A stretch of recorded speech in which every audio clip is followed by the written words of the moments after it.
Shalom, Israel. Shalom, shalom. Right. Peace and blessings to the 12 tribes scattered abroad. I want to give all honor and glory to the Most High God of Israel in the name of His only begotten Son. Shout out to the sister Mary of Bethany that anointed our King with the precious ointment. And also shout out to our ancestors that chose death before dishonor. They was willing to die. Willing to die, willing to suffer instead of going against the Most High God, man. So shout out to them. But today is Wednesday, so we're coming with a Wisdom Wednesday. And the title of this video is going to be called Be a Spiritual Crackhead for Christ. I know the title kind of sounded a little crazy.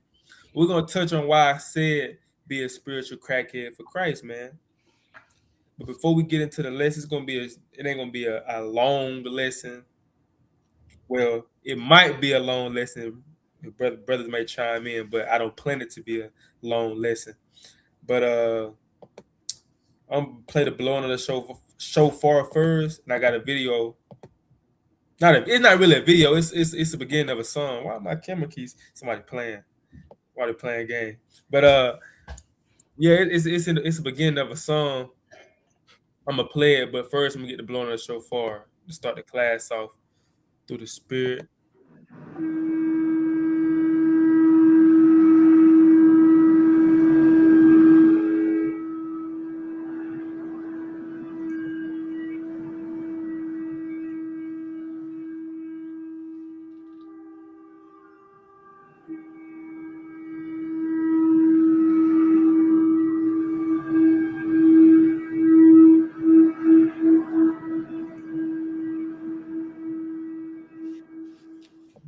All praise to the Most High, man. It's good to hear the blowing of the shofar instead of hearing all those fireworks popping outside right now, man. So all praise to the Most High. But yeah, so I just want to play it's just the beginning of this song, man. I heard this song, a while back. Slow It Down by Nas. This is on one, I think it's called his album called Magic 2.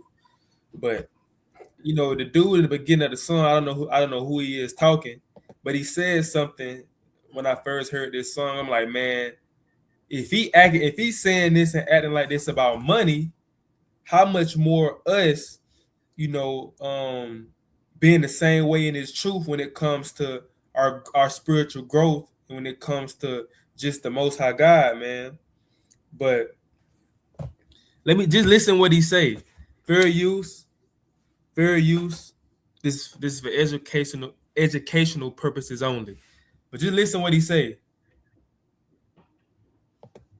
Need money every day, need money every day, like a junkie need heroin. You know what I'm saying?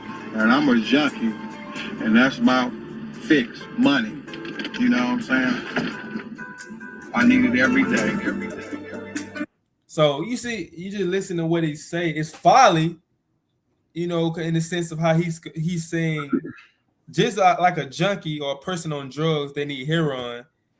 How they act when they don't have it. It's the same way he acts when he ain't getting money. He feel like he's a junkie. And when you take what he said and put it in a point of how we should be when we haven't read all day, when we haven't prayed all day, you know what I'm saying? We should feel the same way how this man said how he feel about money. He ain't himself. He don't feel his normal self when he ain't getting money. Just like a person that's on crack. Somebody saying something? Oh, but just like how a person is on crack and they haven't had any crack, they gon' start sweating. They're gonna start trying to look for somebody that's selling crack. They're gonna be willing to do whatever for crack. They're gonna be going all out, man. So I titled this video "Be a Spiritual Crackhead for Christ," meaning have that same addiction how a person that's on crack would be if they haven't had crack. We got to have that same addiction when it comes to the ministry, when it comes to doing the work of the Lord. We have to feel that same exact way. So Man, go ahead, you King. know, a lot of times with people on addictions, especially like with opioids and heavy drugs, they don't care if they look foolish as long as they get that money for them drugs, or as long as they get that drug.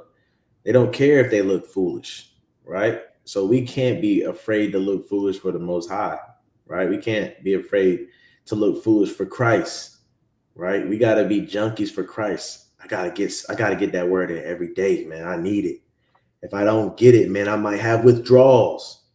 Like the Hmm. brother said, a lot of junkies, man, a lot of crackheads, actual crackheads, they have withdrawals, man. Whenever they're trying to get off their substance, they have withdrawals and they're sick, man. Some of them end up, getting into depression. Some of them, they can't make it.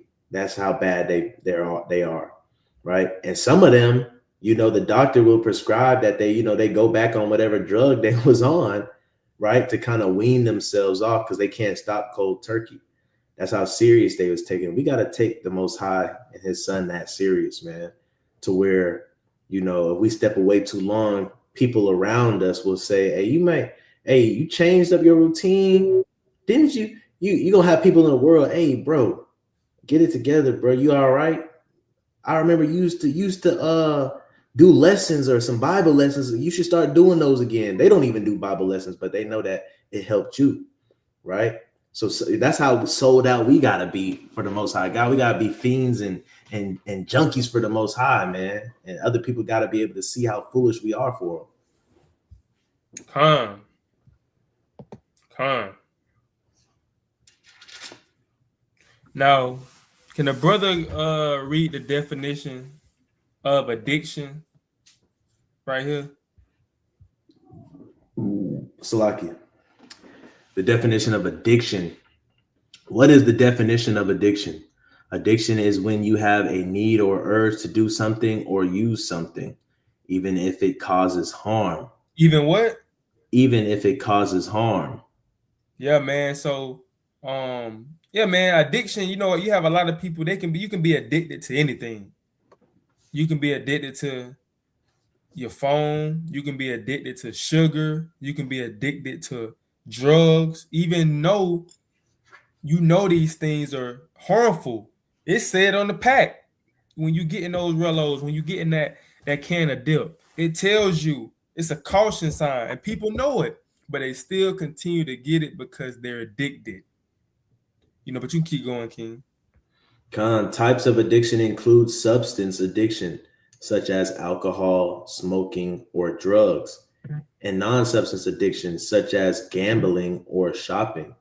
Right. So it's you have a lot of addictions out here, but let's have an addiction, for doing the work of the Lord. That's a good addiction. You have good addictions and you have bad addictions, right? But the good addictions are, serving the Most High God, being addicted to reading, being addicted to going out and teaching, be addicted to fasting, be addicted to prayer, right? Those are good addictions that we should and we must have in this walk, man. Because if you ain't addicted to the work of the Lord, you're gonna be addicted to doing something else. And 9 times out of 10, if it ain't addiction to if it ain't addiction of the Most High God and addicted to the ministry and addicted to the Word, you're gonna be addicted to something folly, in vain, in carnal. You know. So let's get what King David said. Can the brother read this in Psalm 63:1? The book. Psalm 63 and 1, and it reads, a psalm of David when he was in the wilderness of Judah. O God, thou art my God. Early will I seek thee. My Mm, soul thirsteth for thee. mm. My flesh longeth for thee in a dry and thirsty land where no water is. Man, so David, like, man, I seek you early. David said, my soul thirsts for thee. My flesh longeth for thee in the dry and thirsty land. This how we have to be in this walk, man. Our soul got a thirst for the Most High. Hey, we gotta, you know, we kind of get agitated when you haven't, you've been busy all day and you really haven't got a chance to read. That's the point. We got to be like, man, you know how when like Pookie of New Jack City, you know what I'm saying? When that scene when he didn't want to smoke the crack pipe. But in his flesh versus his spirit, he was crying and everything. He was battling, man. He was battling doing that thing. When a person haven't got crack in a little minute, when a person haven't used that meth in a little minute, they start, getting aggravated, right? They start getting upset. They ain't in the mood. Any small thing gonna make them upset because they haven't got that bump yet, right? They haven't got that they haven't hit that pipe yet. So this how we got to be when it comes to the ministry. Oh, bro, just say you were sick, right? Just say and hopefully rain, sleet, or snow. The Cherry Street Saints are trained to go. But just say you real sick and you ain't able to. Just say you in your bed. Your body weak and you can't get up, and you may miss camp. You need to be ready. Oh nah, bro. Like that should do something to you. It shouldn't be, oh, you miss camp and it's shit, them niggas got it. They know what to do. they know what to do out there. Like, nah, man, you supposed to be like, dang, even though you ain't in control of that, you still should be like, man, I want to be out there with them.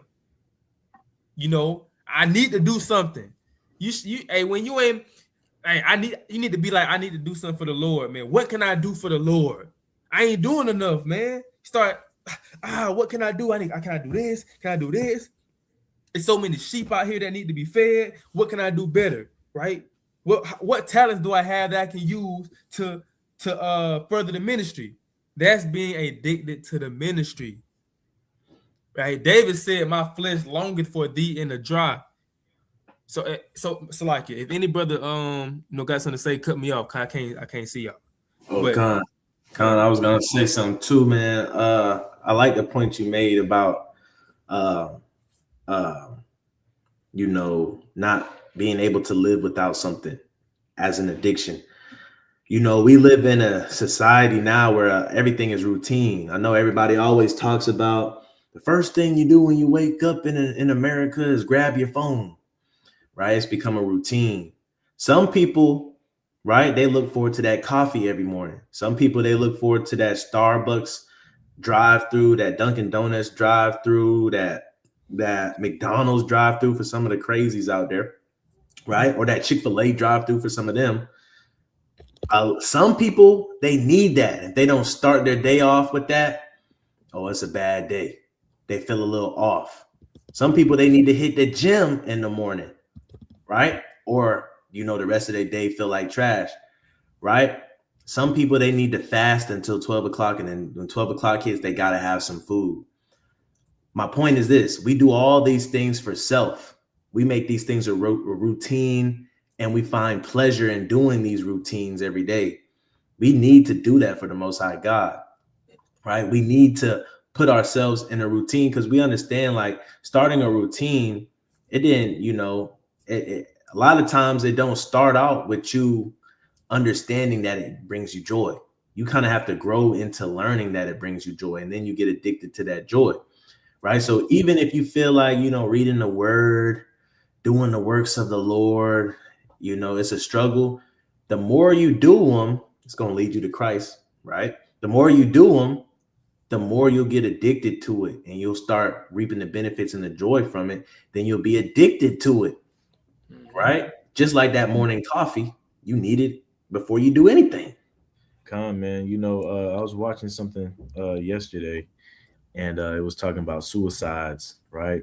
And they say suicides from tall buildings, them skyscrapers and whatnot. They say, what happens to a lot of people is when they're up there, a lot of times they're not even suicidal till they look down.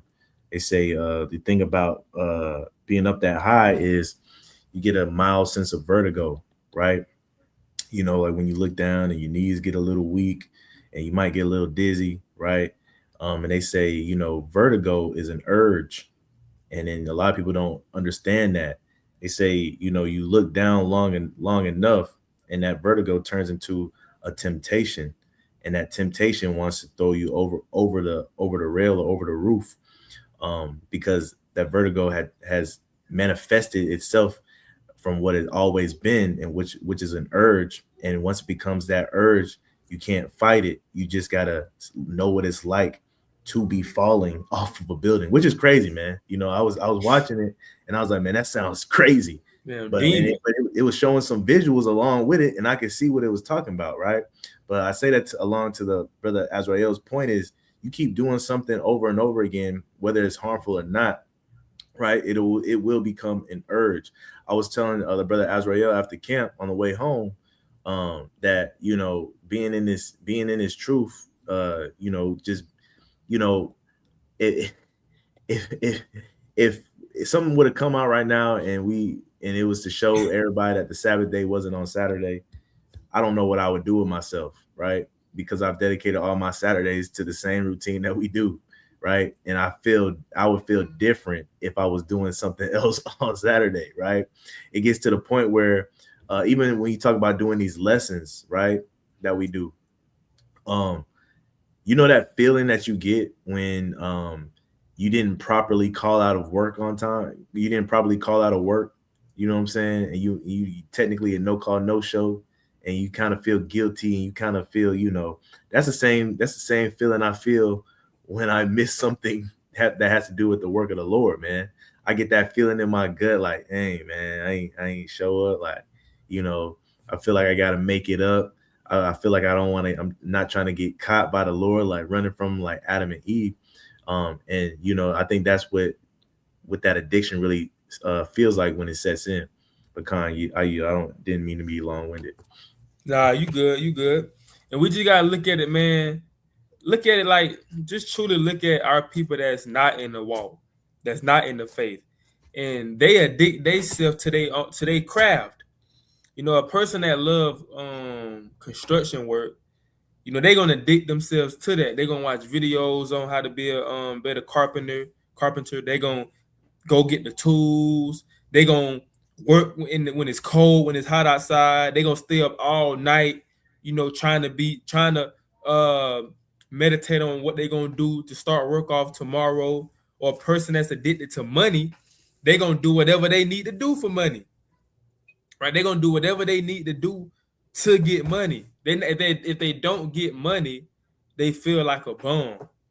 Right? If they ain't getting money like how they want to, right? They gonna be upset. Right? They gonna be stressed out. They ain't gonna want to talk, man, because they addicted to getting money, rather scamming, robbing, the wrong way now. Scamming, robbing, stealing. When they're not getting those things, they don't feel how they want to feel. So if people in the world, even I'm gonna say this last one, even sports, people be addicted to sports, right? They put their work in, they put all their time, their effort, blood, sweat, and tears into their craft to be the best basketball player, to be the best football player, to be the best track star. They put time, they be addicted to the workouts, they be addicted to the pain of in the body, right? Because they want to get better, they want to be the best at what they do, so they addict themselves to the grind.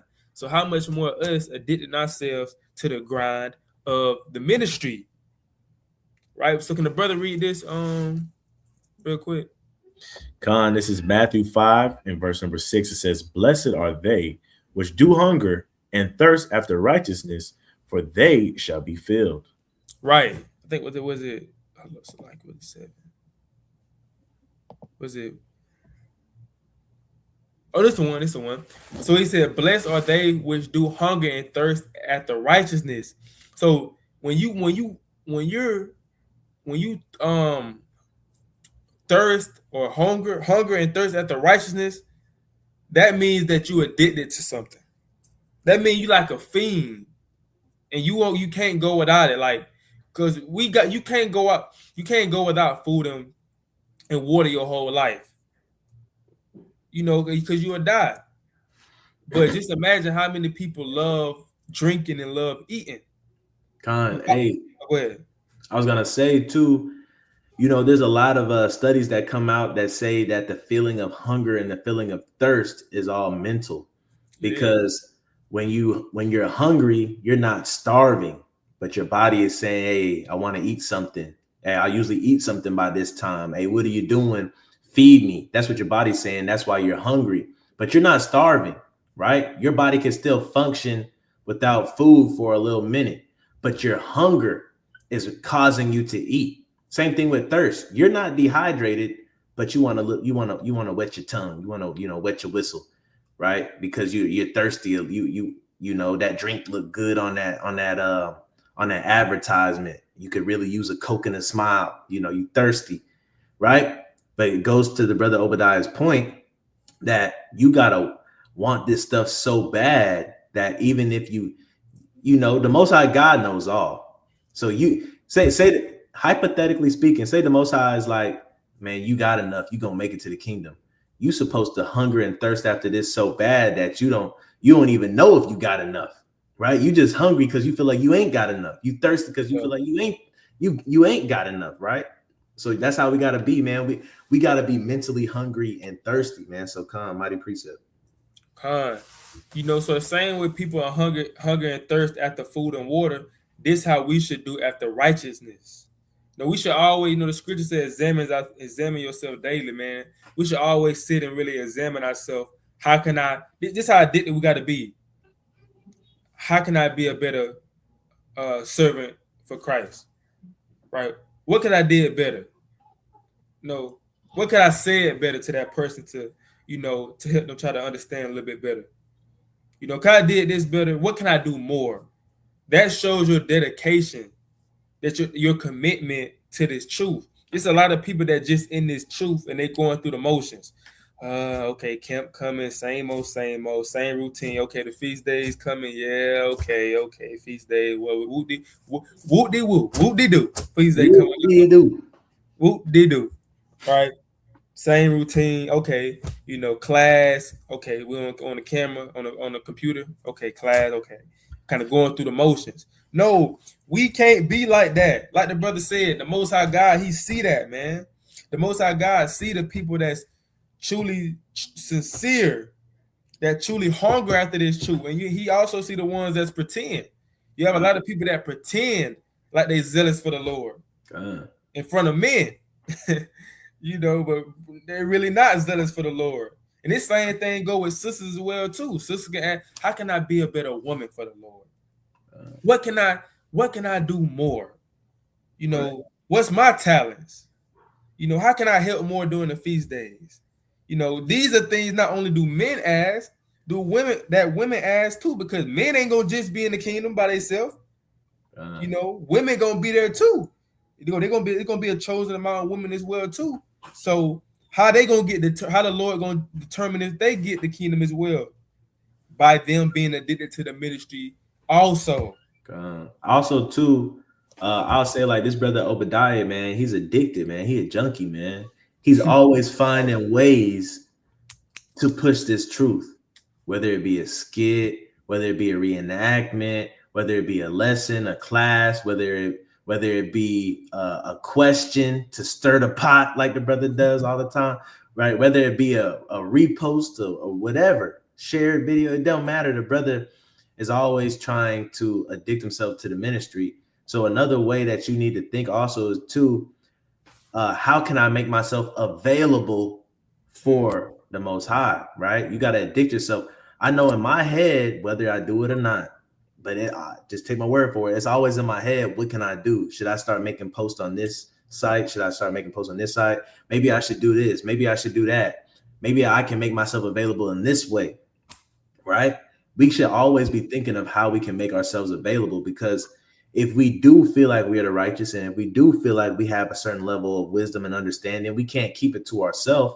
We have to be willing to give it to the sheep. We have to be willing to multiply it by spreading it so somebody else can get it and they can spread it, right? So we got to always wonder and thirst after, how can I make myself available for him to do this work? Con. And also, yeah, man, being addicted to something is not, you know, that don't mean that you always gonna want to do it 100% all the time. You know, just like when it comes to like even these classes, you know, even these classes, brothers be tired. Brothers be tired. I know at the work, you gotta hop on a call, be fighting this. I know me, I be fighting to stay up sometimes. It just be that flesh, but you be fighting to stay up sometimes, man. But it's like you addict yourself to it. You do it even when your body don't want to. Just like working out, you know. Like, it ain't fun. It's not fun to when you first start working out. You start to feel those soreness in your leg and your arms and stuff. That It's stuff not not fun. fun. It's not fun when you get into it. I've Nah, I've recently addicted myself to running, and I hate when I sometimes I get out there, I'll be hating when I'm running. I'll be like, why am I running? But then if I don't run, I feel like a slob. You know what I'm yeah, saying? Why is that? It's because I've addicted myself. But to be addicted to something, you have to first do it, right? You have to first do it. For example, right? I'll give a quick example. I know a lot of us know about the Bible app, right? The Bible app keeps track of streaks, right? How many times you open the Bible app in a row, right? So, I do my daily reading, you know what I'm saying? And I think we were coming back from Augusta. That was a feast of dedication. And I got back, and when I got back, it was, past midnight. So I opened up my Bible app because, I do my daily reading or whatever. I opened up my Bible app. You know what my Bible app said? It says, you have lost the streak of 73 days. Do you want to ignore it and keep your streak going? Bro, so the Bible app, they want people to like their application. So they're gonna find ways to cheat the system. But I'm saying that to say I definitely said, yeah, ignore it. Forget about that. You know what I'm saying? I was driving. But I've addicted myself to reading the Bible in that app every day. And if I don't, man, I'm gonna feel terrible. You know what I'm saying? So that's part of even sometimes, I open that Bible app up, you look at the chapter that you're about to read, you be like, God, I don't feel like reading today. right. Right? You be like, man, yeah, I'm probably not gonna retain nothing that I read today because I don't feel like reading it. But you do it anyway, man, because you're gonna feel bad if you don't. That's Yeah, addiction. yeah, man. Hey, man, and also being addicted to integrity. Be addicted to doing the right thing. It's a lot of people addicted to doing the wrong thing, but being addicted to the right thing, that's important as well, man. But can a brother read this real quick? Con, uh, how long do you have to do something to make it a habit? It takes anywhere from 18 to 254 days to form a habit, with the average being around 66 days, about 2 months. But this varies greatly by the person and complexity of the habit. Simpler action, simpler actions like drinking water might take weeks, while more effortful ones like regular gym visits can take months, emphasizing that consistent repetition in a consistent context is key, not just a magic number. So roughly around 2 months, if you do something consistently for roughly around 2 months, your body gonna it's gonna become a habit, and you're gonna do it. When even if you don't want to, you're gonna do it because it's a habit. So even when you first start off in this walk, man, or it may come a time you're trying to be a better, you're trying to read three chapters a day. Just say you're trying to read 3 chapters a day, and you keep slipping up. You may be tired the next day, you fall asleep, and then get your 3 chapters in.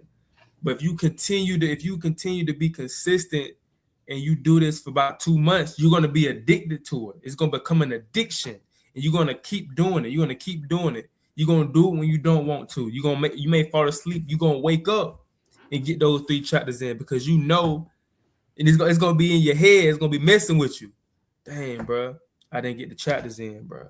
Dang, I didn't complete my task. And then it's gonna feel like you done took 5 steps backwards and you back at step one. It's gonna be like, dang, I done did all of this, I slipped up. It's gonna feel like you done went backwards to step one again, man. But let me get this scripture real quick. I think it was in. Okay, can a brother get Psalms chapter 42 and verse 1 through 2?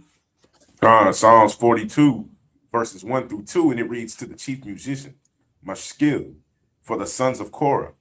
As the hart panteth after the water brooks, so panteth my soul after thee, O God. My soul thirsteth for God, for the living God. When shall I come and appear before God? Right. So this is why, man. This is why when you read accounts in the scriptures of our forefathers, chiefly in the Old Testament, it's in the New too, but chiefly in the Old Testament, how they was able to do certain things, or the Most High had so much mercy upon them, sometimes is because they truly longed for Him, like they was addicted to serving the Most High God. They was addicted, so they did a lot of things, and we read about it. We be like, dang, how was they able to do this? Right? Why was the Most High God dealing with them so closely? It's He was so dealing with them, and now you don't really see that now because a lot of our people they don't really long for the Most High like how our ancestors used to. We just go through the motions a lot of times. Yeah, we keep the commandments, but a lot of us go through the motions. But when you read the scriptures, our people had a relationship with the Most High. Like they literally spent time with the Most High. They took time out their day to meditate, right? To go talk to the Most High, right? Anything the Most High God said, they did it without back talk, without some of them, some of them, but some of them did without back talk, man. They was okay, let's do it. But that's why you see the difference, man, between now and then. Because my soul thirsts for God. How many of us can say our soul thirsts for the Most High? Man, I need to talk to the Most High.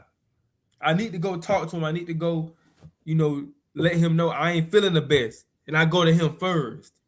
Instead of, going to somebody else first, I go to the Most High God first. That shows my soul thirsts for the Most High, even when I'm down bad, even when it feel like I done lost everything and I ain't got nobody to talk to or turn to.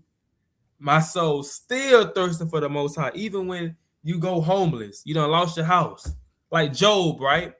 You in a situation like Job. Job still thirsting for the Most High after all that he went through. Because they was addicted. They loved the Most High God so much it became an addiction to serving Him. We got to be addicted to serving the Most High God, praising the Most High God, man. Can the brother read Philemon chapter 1 and verse 1? I want to add too, for the brother Reed, man, you said something and it just kind of made me think like you went back and corrected yourself, saying some of them, right? Some of them. But even our forefathers who probably misstepped, right? The way they got back to the point of being consistently thirsty and hunger for the Most High is just by doing exactly what I just said, being consistent, right? Like the brother pulled up how many days it takes to build a habit. Some things you just gotta kind of like continuously do, even when you don't feel like it. I think that's the biggest thing that I myself to say I've been trying to learn is just keep doing the small things every day because it adds up.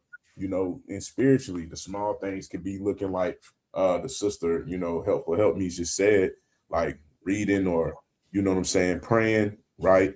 Doing the small things every day because again, it equates to large amounts, and it's something that could help us continue to remain crackheads, right? And we want to be the right type of crackhead, you know what I'm saying? The right type of, strung out, I need my fixing. We don't want to be on the other side of the fence. It just literally takes them, them small, I guess you could say, them small deposits every day that can make us, stay in that mode. You know what I'm saying? Where to the world we look crazy and bugged out, but to the Most High we look like sold out, devout, righteous men and women. Con. Man. That's real. That's real talk, man. But can a brother get this? This is the book of Philemon, chapter 1 and verse 1. Paul, a prisoner of Jesus Christ, and Timothy, our brother, unto Philemon, our dearly beloved and fellow laborer. So Paul called himself a prisoner of Christ. So in order for you to call yourself a prisoner of Christ, that means you got to be addicted to the ministry. Now, if you call yourself a prisoner of Christ, that means that your life is no more your life. You done whatever your desires was, because we know we had plans. A lot of us had plans before the Most High God woke us up into the knowledge of the truth. A lot of us had plans. Some of us wanted to be rappers. Some of us wanted to be ball players. Some of us wanted to be or had this plan of being this next big movie star in Hollywood. You know, a lot of us had different plans, and we didn't plan this life before the Most High woke us up into this truth. But when he woke us up into the knowledge of the truth, a lot of us had to let go of those old dreams because we became a prisoner of Christ now. So certain things that we wanted to do, we can't do no more because that's gonna stop us from addicting ourselves to the ministry, man. You become a ball player or a rapper or different things like that. Not even just those things, but people have different things they want to do. It probably you wasn't gonna be able to keep the feast days or the Sabbath like you want to, and you ain't gonna probably be able to go to camp like you want to. You're gonna try to chasing fame and all that, chasing money. You can't do that, because when you start keeping these commandments and you saying that you're gonna do what the Bible say, now your job is to become an addict for Christ, not to be an addict for smoking weed, not to be an addict for that number one job that you wanted when in the world. No, man, you got to be addicted to Christ, meaning, hey, you got to sacrifice. Yeah, I'm sleepy, but it's on my spirit to do this lesson. That being a prisoner of Christ, meaning you putting aside sleep, you losing sleep in order to do what you got to do for the Lord. Like, yeah, I know I've been, my back hurting. I'm a little sore, but I gotta go. I gotta go to camp though. That's being a prisoner of Christ. Like for the sisters, yeah, man. I mean, I'm so tired. I know the brothers need fringes on their shirts, for camp this week, but for camp this weekend. But I'm just tired. Like, addicting yourself to the ministry would be like, I'm tired, but I gotta do this for the Lord, though. They need it, right? And it's righteous for the Lord. So I gotta do this. So that's what being addicted or a prisoner of Christ is. Doing something even if you don't want to do it. But and this precept go along with kind of go along with what I was saying. What it was saying to Philemon. I think it's back on Azrael. The book of 1 Corinthians chapter 16 and 15. I beseech you, brethren, ye know the house of Stephanus, that it is the first fruits of Achaia, and that they have addicted themselves to the ministry of the saints. Yeah, man. So this how we should want to be. The same way this family this family was talked about in the scriptures. This how we should want ourselves if the Most High God still writing our lives down, and he writing what we've been doing on earth. We should want him to say, oh, hey, the brother Azrael, right? His household, the brother Isaiah, his household, and the brother Denal, his household, they addict themselves to the ministry. That's how we would want, that's how we should want ourselves and household to be remembered, man. So think about this, man. What was they doing to be for this to be written and say they was addicted to the ministry? They was like all over the place. meaning they was doing this, and I ain't gonna even say they were. I ain't gonna even say they was doing a lot, but they was doing whatever talents the Most High God gave them. Rather it was one talent, because they may be addicted to that one talent the Most High God gave them, but they was doing that to the T. They was addicted to that, or the Most High could have gave them 3 or 4 talents that they was good at, and they was doing that to the T. So it's like being addicted to the ministry don't mean you gotta do 3 or 4 different things, 5 or 6 things. That don't mean that. Just that you may not be called to do that, but whatever you called to do, that the Most High God called you to do, you got to be addicted to that. Whether it's one thing, 2 things, 3 things, you got to be addicted to whatever the Most High God called you to do, man. And addiction is like when you have it on cruise control, right? When you don't have it on cruise control, you have to constantly keep pressing the pedal, right? It's a car analogy for those that don't know what I'm talking about. You got to constantly keep pressing the pedal, but when you put that cruise control, you don't have to press that pedal no more. It's just going to go. The same thing with addiction, right? The addiction is the cruise control. Once you get to the point that you're addicted, it's a breeze. It's going to be routine, tradition, religion, right? You're going to do it traditionally. You're going to do it religiously every day, every time that whatever comes around, you're going to be doing it. We all know those coworkers or those people that we can count on to always be doing something, always be at a certain place, always, we know if they've addicted themselves. But the key part of addiction is the beginning, is being consistent, pressing that pedal. You got to be consistent. If you're not consistent, you won't get addicted, right? The consistency is what allows you to be addicted, man. For example, a few years back, I had watched the lesson, and the lesson was like, man, we should be praying at least 3 times a day, even if we don't have a temple, right? Our forefathers were known, our foremothers were known, it was in our culture, right, to pray 3 times a day at least. We had 3 hours of prayer. So I was like, man, that kind of struck me, man, in the heart. I was like, man, because, I just pray either in the morning or I'll pray at night, right? A few years back, and I was like, you know what? I'm gonna make it my mission to be consistent to pray 3 times a day. And I had to put the effort in to set alarms on my phone, alarms on my watch, right? So now it don't matter when those thing goes off, even if I'm talking to an Edomite at work, if it go off, I know to say a prayer in my head. Yeah, they may be talking. I'm not listening to a word they saying because I'm running through a prayer in my head. But that has caused me to be addicted now. So now some days I'm looking like, is it 3 o'clock yet? I know it's about to be 12. So I can get ready to say that prayer, right? But that's because what happens first, the consistency, and it leads to addiction, to where you can coast, right? But you got to be consistent, man. Consistency is key. Can a brother read this?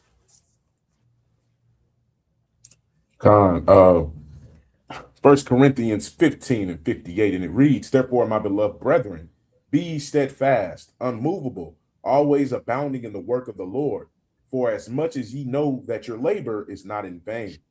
So he said, the point that stood out to me, he said, therefore, my beloved brethren, be ye steadfast, unmovable, always abiding in the work of the Lord. So when you always doing that, what you addicted to it. You a prisoner of something. When you always doing something, when you always abiding in the work of the Lord, man. Because this is what we was called to do. He woke us up in his truth for us to spread the gospel, right? And bring our brothers and sisters back to the fold, man. He called us to do this. So this is our main goal, right? Our main mission is to be always abiding in the work of the Lord, man, and make ourselves addicted to this thing. Like I said, yeah, other people addicted to all other type of stuff, and they take it serious. Let a person have a job or something that they good at, and they making a lot of money. They gonna addict themselves to it, man. Person that's addicted to money, man, they gon' do whatever for that money, man, because they're addicted to it. People addicted to prize picks. Yeah. Nah, man, you know, being a basketball player, a former basketball player, the addiction to basketball is crazy. You have some guys that's All so is life. addicted, ball is life. You have some people that are so addicted to basketball, they go into Walmart, see a little toy basketball the size of their hand, they got to pick it up and fake dribble it and fake shoot it. They could be anywhere, right? They're doing spin moves at home, right? On their parents, you know what I'm saying? On their wife. When you get addicted to something, man, like I said, you coasting, it's a part of you.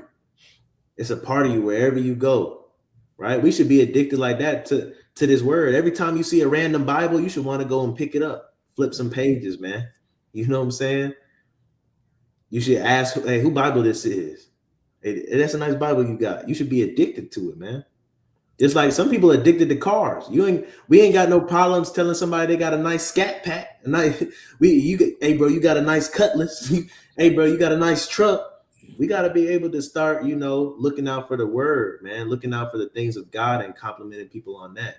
Because Right. I ain't gonna lie, I be saying the same thing too. Like, I don't see how, you get 40-year-old, 50-year-old that be, I mean, excuse me, 40-year-old, 50-year-old. You get folks in their 30s going into their 40s, and still addicted to that, I guess you could say youthful sensation, that youthful lust to hoop. Man, you watch all these ballers like videos, these 1v1 challenge videos, and we not well, let me speak for myself, speak as a man. I like people that have, what I'm saying, those old school cars. I grew up in a community where old school cars and getting these cars tricked out and stuff was a thing. You know what I'm saying? And I'm not gonna lie and act like if I didn't have the means to have one, I wouldn't. But I do agree with the brother Azrael though. Like, man, if we can put that much pride and effort and energy and be committed into, an engine swap, be committed to going to the car show, making sure we got the nicest designer seats, you know what I'm saying, and all the state of the art interior. How much more can we be addicted to, the words of the Lord, right? Doing the work of the Lord, because that's what's going to make us better. And I'll say this before I yield. I posted on my Instagram a video of Deion Sanders on his draft day, just talking about like how dripped out he was. Everybody know the famous video. Even the baby got a little jury on. We ready now. So, but I posted that not because I wanted to give honor to Deion Sanders. I posted that with the caption of, one of the things I think that people need, including myself, right? Including myself, need to learn how to do is better take care of their bodies. You know, how does that relate to, being a crackhead for Christ? Well, it relates to it because the saying that Deion Sanders made popular was, you look good, you feel good, you play good, they pay good. If we took as much pride as we do in looking good physically as we did spiritually, well, if we take more pride in looking good spiritually as we do physically, we would perform better in all aspects of spirituality for our brethren, our kinsmen, and in turn, the Lord will give us greater reward for the labors that we're doing. So it's all going back to the spiritual aspect of things, of just being more consistent, trying to build up that spirit, man, build up, the saints of God, and again, waking up his people to return to him and serve him. But kind of you, so Man, con. It should get to the point where like people should think it's ain't he crazy? Ain't she crazy? She always in that Bible. Every time I see them, they always in that Bible. Like, dang, what's going on? Why you always in your Bible? That's how people should think about you, man. That's how people should look at you. Like, they should already know, bro, so and so coming over here. I already know he finna talk about that Bible stuff. Cause they done heard you talk about it so many times.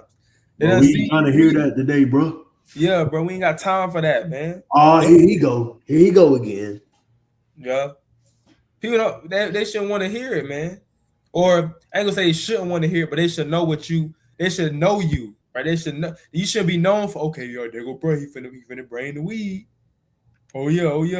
There go bro, he finna, he got Hey, look, I built that type of representation with my friends that I went to college with, man, because I found this truth in college, and I really did like a 180 in their eyes. To me, I just felt like I just became a lot more devout, but to them, they say I just completely changed. I became all these type of things, and every time somebody will like mention the scripture, or every time they'll see me and they'll be talking about something, and they'll be like, "Oh, here he go, here he go, here he go," and it at first I used to get aggravated by it, but over time, as I've grown in this walk, I've learned to kind of embrace it because it's one thing to be looked at as the hypocrite dude, but it's another thing to be looked at as somebody who people kind of respect, not in the sense of vainglory, but in the sense of, they know that you are always going to contend for the faith. And that's a good type of feeling you should want to have. That goes back to a conversation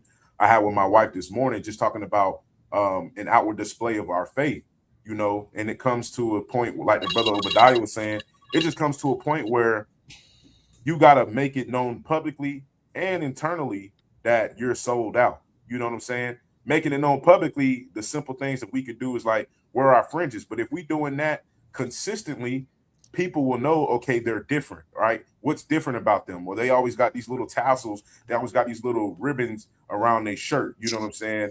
And stuff like that will help build rapport to get you to that point where, oh, here go buddy, here go buddy. You cut out. You cut out. No, I was finished. Oh, I thought you had cut out. I thought you were gonna say something else. Become, man. Yeah, man. You wanna be known for, like the brother said. Those tassels at the bottom of his shirt. You Israelite. Yeah, he Israelite, man. He got the tassels at the bottom of his shirt because that's something that they continue to see you wearing.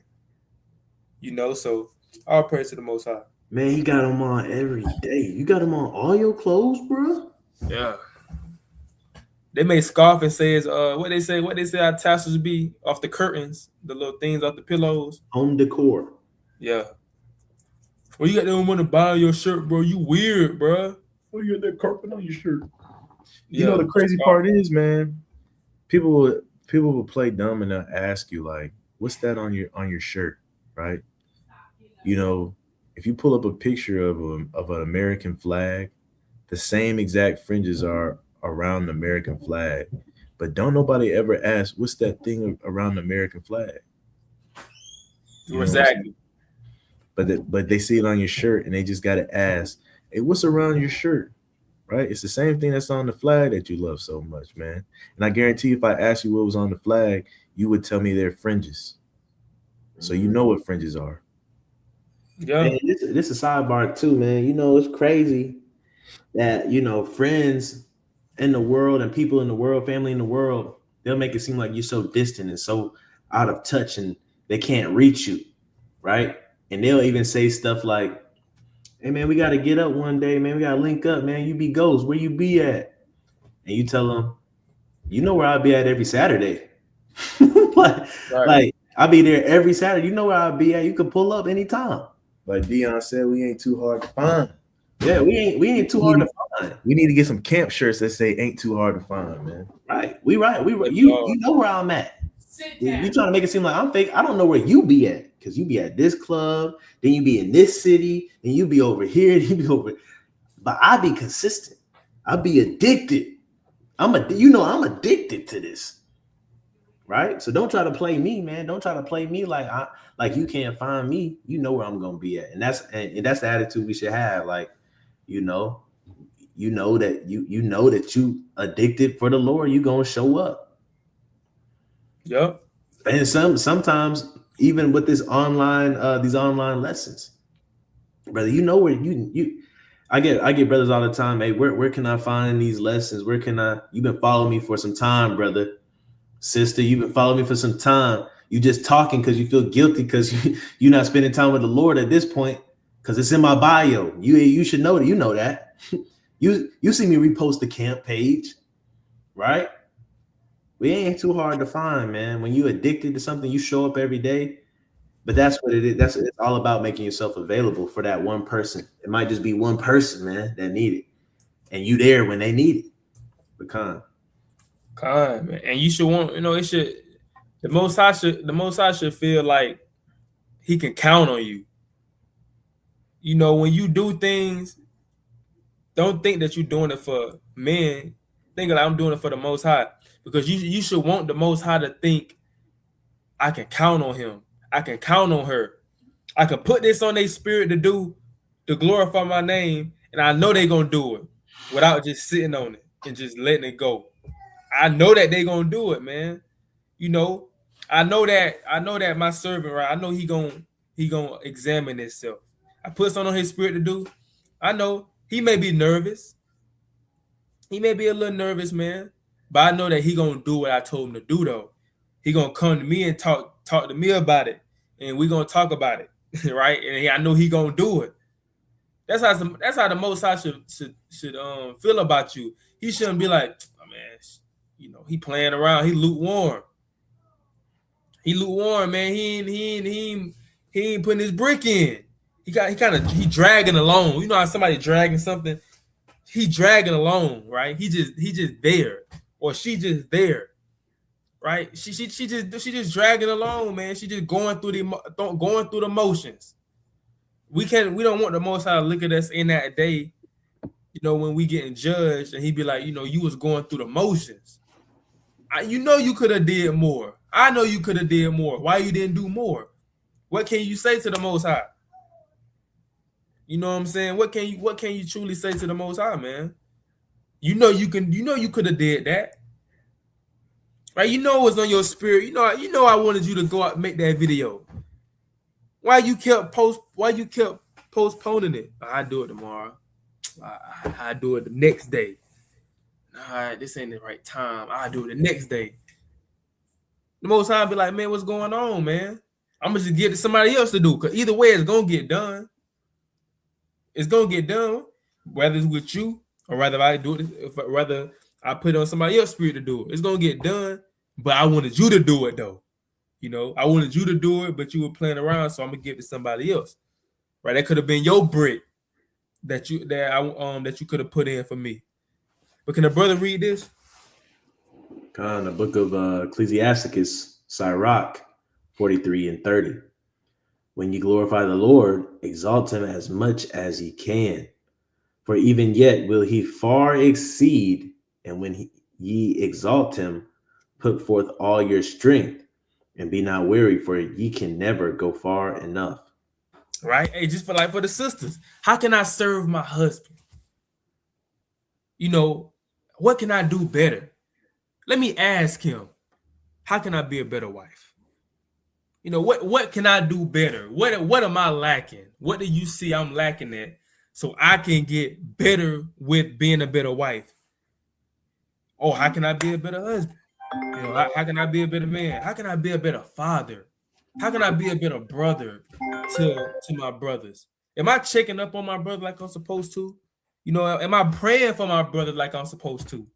Do I truly love my brothers? These are things that we gotta truly think about, man, and just always remember. We can always do better. We can't get stuck in a position like I done did enough. There's a lot of people in this truth. They moving like they done did enough. Like they already done got the kingdom. Like the gate. The brothers and sisters, some brothers and sisters are moving in this truth. Like Yahweh Shah himself came to them and was like, you know what? You already got the kingdom, bro. What you stressing for? Just take a break, bro. Just kick back. Still make the videos though. Right? Still keep the commandments, still make the videos and go out and teach, but you already got the kingdom though. So you ain't gotta go as hard. So just kick back and just relax and watch these other Israelites. These no good Israelites. You anointed though. You anointed. So you ain't gotta do too much. No, man. We can always be doing more. Always. If we praying, we can always pray more.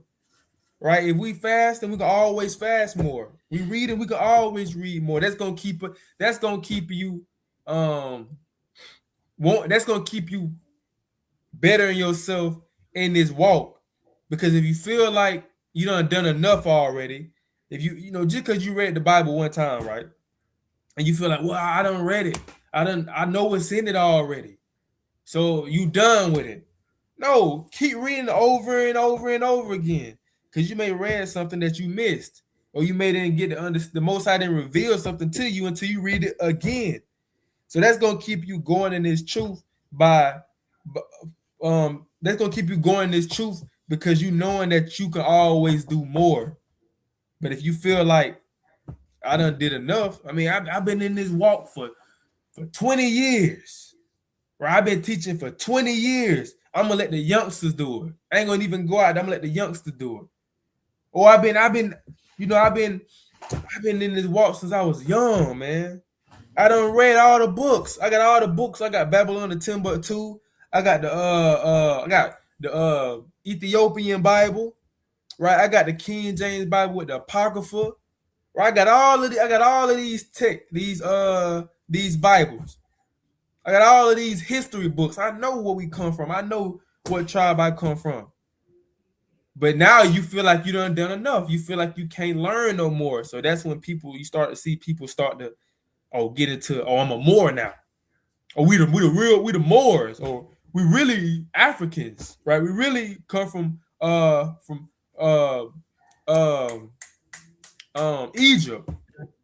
Because they start looking to other stuff because they feel like the Bible, they already conquered the Bible. So they start looking to other stuff, and then that's when they start bugging out, man. And that's how a lot of people start bugging out. But we can always go far. Right? We can't never feel like we done did enough. Because you feel like you done did enough, you're gonna get comfortable, you're gonna start slacking, and you're gonna eventually fall out the truth. Hey, can I get a precept? Con. Can you pull up Revelation chapter 2? We're gonna read 1 through 5. It's gonna be brief though.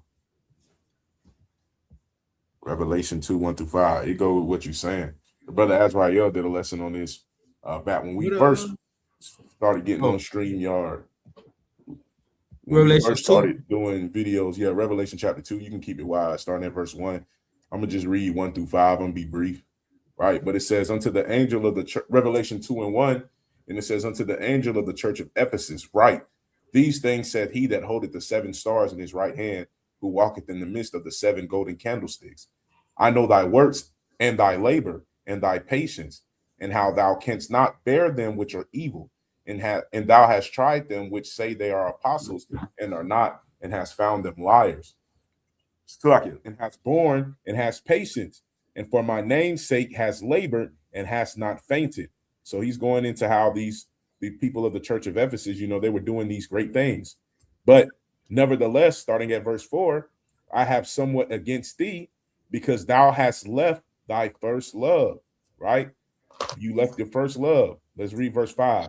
Remember, therefore, from whence thou art fallen, and repent, and do the first works, or else I will come unto thee quickly, and will remove thy candlestick out of his place, except thou repent. So just like the brother said, you get into this walk long enough, you start getting comfortable, you start kicking your feet up, you start thinking like the brother the Obadiah said, I've been doing good reading 5 chapters a day. I think I'll just do 2. I've been at camp every week. I just think I'll take this week off, because I deserve it, and it's one of those spirits that you really got to kill down. I've only been in the truth going on 5 years now, and I'm not gonna lie, I have a lot of those thoughts and emotions, and there has been times where people was getting on StreamYard, and the only people they were seeing before the brother Obadiah and Baruch joined was brother Azrael and Denal. Man, I done went into some funks, but again, it's all about killing that spirit that wants to pull you down and make you, what I'm saying, not do the work of the Lord, feeling like you're good enough. Now, for me, it wasn't feeling like I done did a lot, you know what I'm saying? But nonetheless, it's more so of, regardless of whatever you're feeling, not having that spirit that wants to take you away from doing the things that's got you to this point is what I'm speaking on. And that's what, Christ was emphasizing here to the church at Ephesus in verses 4 and 5, you leave your first love, like the brothers say, you got to think about this walk the same way you thought about it the first time you heard it. We always talk about between us how much of a golden time it was to come into this truth when we did. The brothers Azrael and Denal was in just a little bit before me, but when I fully assimilated into it, man, it was probably man, that was a time. Like there's a song that Big Rings that came out in like 2016 by Future Drake, and it was called I got a really big team and we need some really big rings. And one of the things that Drake said in that song was, "What a time to be alive." And when we first came into the truth, man, that was a time. The brotherhood was there, the unity was there, the fire was there, the apostleship, was there. And sometimes as you go on and you start seeing things and start realizing certain things, it causes some people to burn out. So all I'm saying is, we just got to remember what Christ had against the church at Ephesus and not fall to the same destruction that they fell, which was forsaking our first love.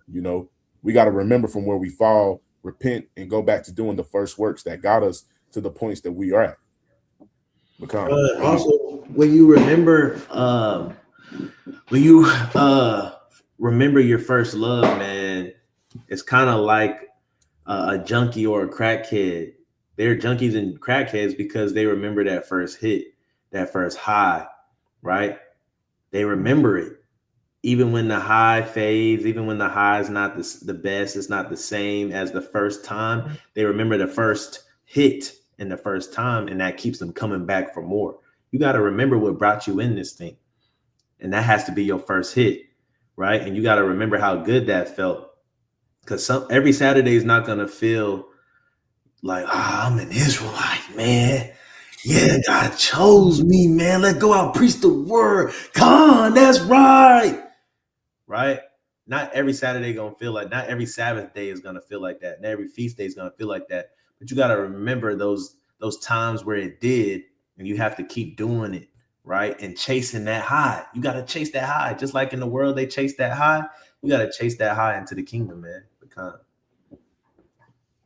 Yeah, man. And think about the kingdom. That's what's gonna keep you going. Think about, like the scriptures read. I think it was in 1 Corinthians 15:38 when he said your labor is not in vain. So what we doing, like you addicting yourself to the ministry is not for no reason. Like it's not just because you're doing it. The Most High love you so much, He gonna reward you for doing this as well too, because you will stand faithful until the end. So that's not something that we just doing and we just doing it in this in vain. No, the Most High see everything. The Most High God see the people that's that's addicted to the ministry, or if they're not addicted to the ministry, they trying to be. Right? They trying to be a better person. They killing the old man daily. Old man may win sometime. Old woman may win sometime, but they still fighting. They still in the fight because they want to reach perfection. Because we believe that you able to reach perfection, right? So they're gonna keep fighting. They're gonna get to the point where I'm not gonna follow that no more. That's stopping me from being perfect. That's stopping me from being the person the Most High want me to be. So I gotta cut that off, man. I gotta cut that off for good. But this last precept.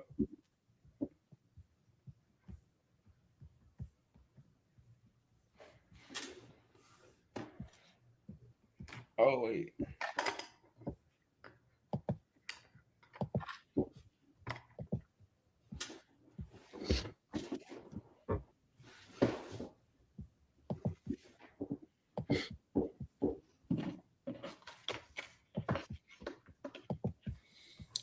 Can a brother read Sirach 43? Did we read this?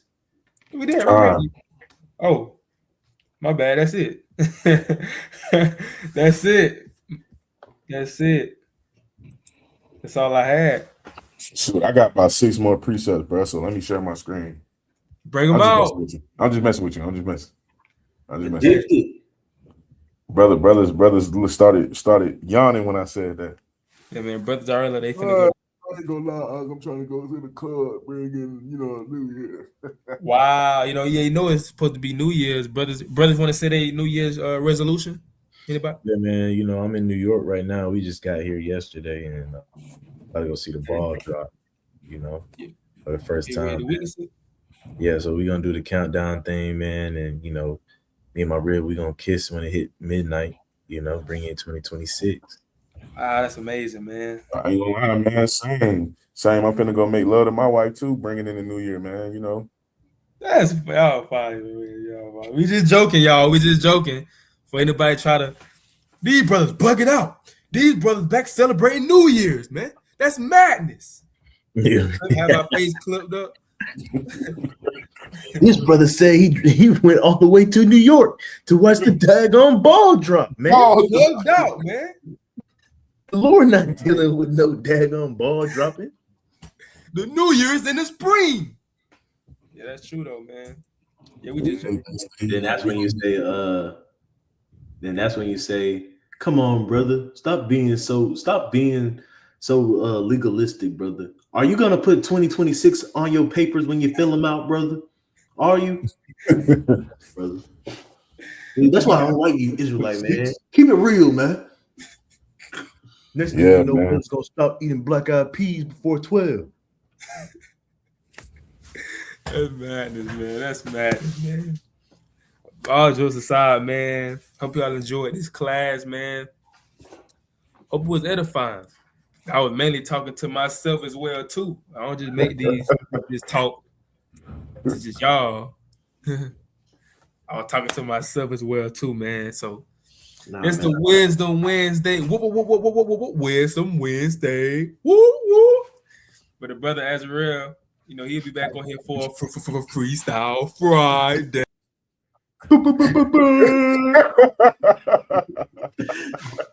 Had to get that brother up out of here, bro. That's madness, brother. That's off, man.